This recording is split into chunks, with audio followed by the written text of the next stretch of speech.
I am heading out right now to pick some wild apples and I'm going to be making some jelly. I do have some juice already done, but I wanted to get a few more apples to juice them and make a couple of batches of jelly. So I'm going to bring you along with me. So they're still nice. They'll be extra sweet for jelly. I always call these wild apples, but technically they're feral apples. When the Europeans came here, they brought their seeds and then their varieties crossed with the crab apples that were here. So we just find these in tree lines and roadsides. All right, I'm back in the house and we're gonna get started on these apples. I'm going to juice them, and to do that, I'm going to use my steam juice extractor over my shoulder here.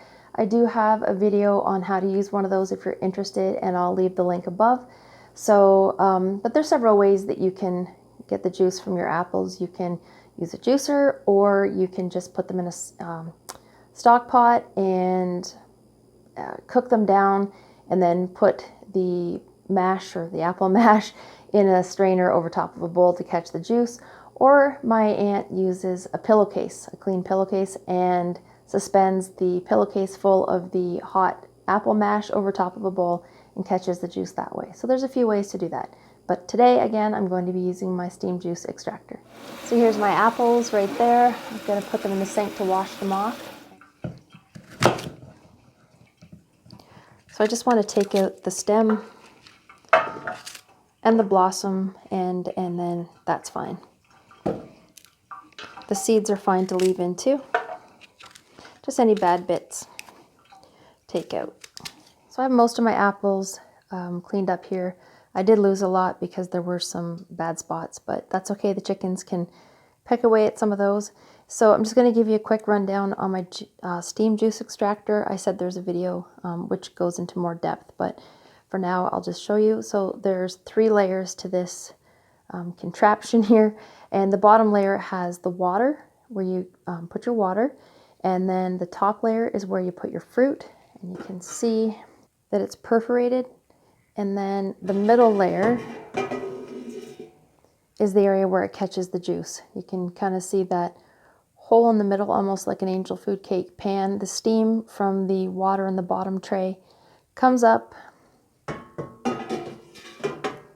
and it steams the fruit on the top, and then through the perforations in this section here, the juice will trickle into this section, and then there's a hose here. So the juice will go out of the hose and into your vessel. So in this case, I have a jar here, and then it has a clip which holds the hose shut. I do find, however, that this clip isn't foolproof, and you want to be very careful, because if you're doing something like grape jelly, or grape juice, I should say, you don't want this to drip all over the place and stain your counter or your floor. So I generally just keep the hose in a jar, and then I will take this clip off and let the jar fill and then replace it with another one. I just emptied the apples into the top part.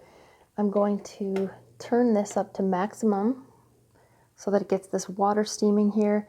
And then once it starts to boil, I'll turn it down a little bit so it keeps boiling away gently. And then I'm going to put the lid on. All right, I'm starting to get some juice here. I did move the jar here just so that it can be fed by gravity. And it's just drizzling there. But when you move this jar, make sure you put an oven mitt on, because this jar gets really, really hot with that boiling juice. So also, once the apples have cooked down a little bit, you can keep adding some more to it, and don't get a steam burn when you pick this lid up. So I could probably add a few more apples to that. And I do have some juice right here that from a previous batch, so we'll get started on those and make some jelly. Okay, it's a couple of days later. I had some company drop in, so I had to stop filming, but I did get some jelly made from the juice that I had in the fridge, and it turned out really beautiful. See the color? It tastes fantastic as well. So we're gonna make some jelly from the juice that we did the other day. So there we have 10 cups of juice ready to go. You can see this one's a little bit a different color. That was from another batch of apples, but it'll make it look beautiful. And then we have 6 cups of sugar. Now, because apples are a natural source of pectin, I just use the juice and sugar. I don't need to use any commercial pectin like Bernardin or Certo or Pomona, it sets up nicely as long as it's boiled long enough and gets to the gel stage. I have my canning pot ready here. I also have my jars keeping warm in the water, and I have enough water in there that it's going to be, once I put the jars in full, there will be 2 inches of water over top of the lids. I've got my stock pot here. I've got a wooden spoon and this to whisk the sugar and the juice together. I've got my canning funnel, my jar lifter, and a ladle. And I've got a clean cloth to wipe the rims to make sure there's no jelly or anything on the rims that will affect the seal. And I also have my candy thermometer. That's a handy tool to use to make sure it's up to the gel stage. If you don't have a candy thermometer, I'm going to show you a couple other little tricks to know whether your jelly is ready to be put in the jars or not. And I've got these lids. They've been cleaned with hot soapy water and they're ready to go too. Okay, we're going to pour in our apple juice into the stock pot. There's 10 cups.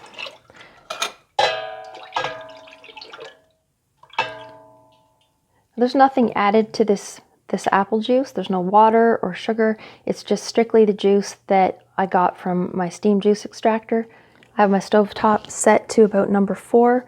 I just want to bring this to a boil and then I'll add my sugar. I've got my juice. It's come to a full rolling boil, and I'm going to add the sugar all at once. Just whisk that until the sugar dissolves. I've turned my stovetop down to 2. I just don't want the apple sugar mixture to scorch on the bottom. So I just want to get this to a gentle rolling boil, and then I'm going to stir it often until it gets to the gel stage, and I'm going to show you how to tell when it gets to the gel stage. This usually simmers for about 30 to 35 minutes, and at that time, that's when I find that it's usually a perfect consistency.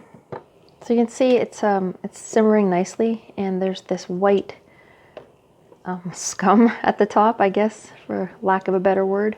That's actually just the pectin from the apples, and as you stir it, that will dissolve, so you're not going to have this white scummy stuff floating around in your jelly. But this has been simmering like this for about 15 minutes, and there's about another 15 minutes to go. And you want to stir frequently because, again, you don't want to have the jelly scorch on the bottom of your pot. So you can see I've got my candy thermometer in here, and once that reaches around 219, 220 degrees Fahrenheit, that should be perfect for a nice gel set for your jelly. There's about 8 minutes left, and I'm going to show you a couple of ways you can check. I know it's not ready yet, but anyway, I have a bowl that I kept in the freezer, and if I put a little bit of jelly on that cold bowl, if I tilt it this way, you can see it runs pretty freely. So I know that jelly is not done yet. When it does get to the gel stage, you'll actually be able to see almost a little, kind of like a little skin on top of that. So that's not ready yet. Another way to tell if your jelly is at the gel stage, if you don't have a candy thermometer, is I like to take the spoon that I'm stirring with, take some of the jelly and pour it off the spoon.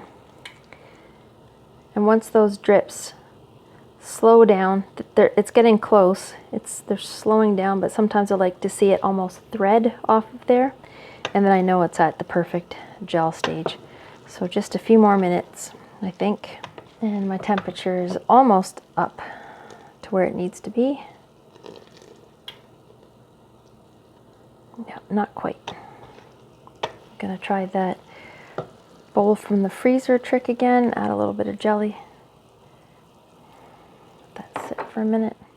You can see it's set on the bowl there. It's not running as fast as it was before, so I know it's pretty much done. Another way to tell too is when you get these tiny bubbles.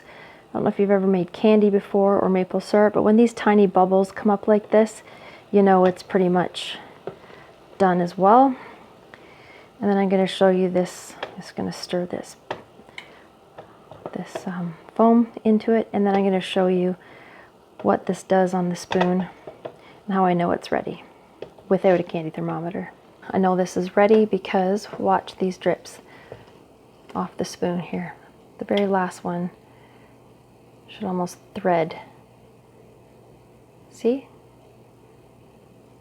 So I know that that's at the gel stage.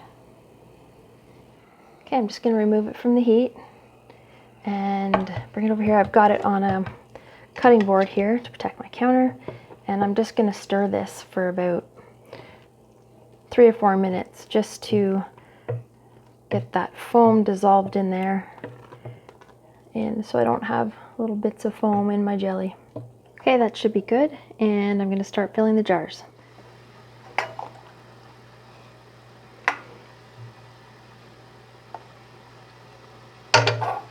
Okay, I just filled the jelly to a 1/4 inch headspace, and then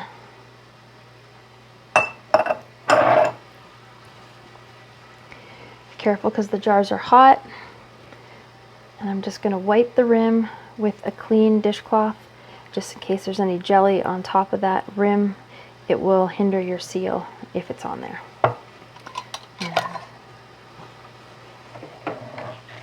Put on the lid, finger tight, and put the filled jars into your canner.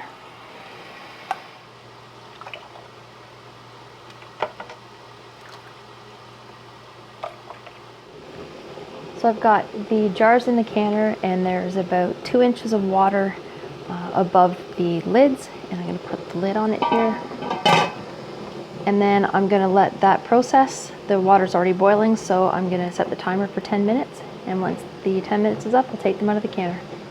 All right, my timer has gone off, and this has been sitting for a minute. I'm just going to slowly remove the lid. Again, do not give yourself a steam burn because they are a killer. See the water that's on the lid? Don't tip that off. That will dry on its own, because if you tip that water, you could be tipping the jelly, and it could, before it completely seals, the jelly could get up underneath the lid and hinder your seal.